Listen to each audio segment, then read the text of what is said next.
Établissons les formules pour résoudre une équation complète du second degré, mais d'abord générique.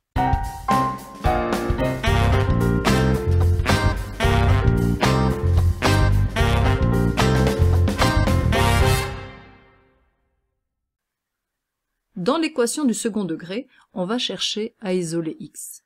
Dans l'équation ax carré plus bx plus c égale 0, la première étape que l'on effectue, c'est de faire passer le terme c de l'autre côté de l'égalité. Ax carré plus bx égale moins c. À la deuxième étape, on met a en évidence.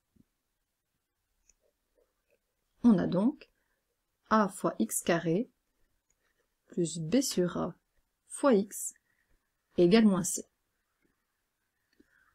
Ensuite, on va essayer de faire apparaître dans la parenthèse un produit remarquable. En fait, x carré plus b sur a fois x, c'est le début d'un produit remarquable.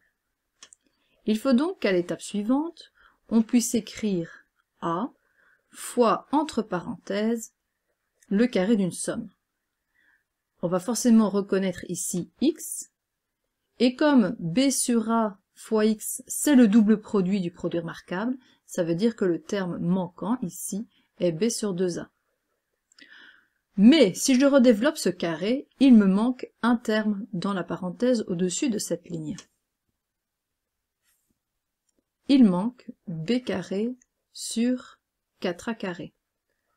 Mais je ne peux pas ajouter ce nombre juste parce que ça m'arrange, donc je vais compenser en le soustrayant, et j'écris moins b carré sur 4a carré. Donc à la ligne suivante, le plus b carré sur 4a carré est compris dans le carré, mais je dois recopier moins b carré sur 4a carré égale moins c. Étape suivante, je vais distribuer le facteur a. On a a fois x plus b sur 2a au carré, moins b carré sur 4a, égale moins c. Ensuite, je vais isoler le groupe a fois x plus b sur 2a au carré. Il reste a fois x plus b sur 2a au carré égale b carré sur 4a moins c. Le terme de droite de cette égalité, je le mets au même dénominateur. On recopie alors le terme de gauche. On a b carré moins 4ac sur 4a. À l'étape suivante, j'isole la parenthèse en divisant par a. Il reste x plus b sur 2a au carré égale b carré moins 4ac sur 4a carré.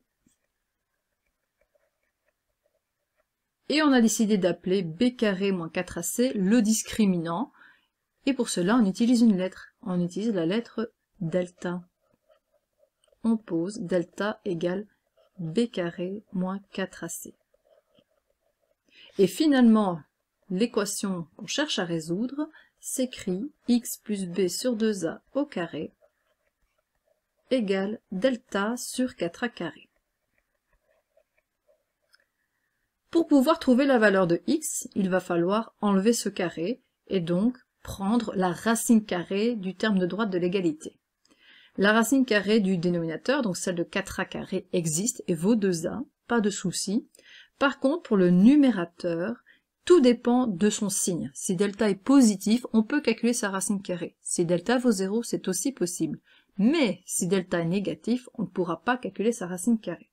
C'est pourquoi on va voir apparaître plusieurs types de solutions en fonction du signe de delta. Si delta est strictement positif, l'équation admet deux solutions, puisque dans la dernière ligne, je peux calculer la racine carrée d'un nombre qui est positif. On a alors x plus b sur 2a égale plus ou moins la racine carrée de delta sur 4a carré. Il ne faut pas oublier qu'il y a deux nombres dont le carré donne delta. La racine carrée de delta, on ne peut pas la calculer, on ne connaît pas à l'avance la valeur de delta, Donc on recopie plus ou moins racine carrée de delta. Par contre, la racine carrée de 4a carré, c'est 2a. On peut alors assez facilement isoler x. X est égal à moins b sur 2a plus ou moins la racine carrée de delta sur 2a.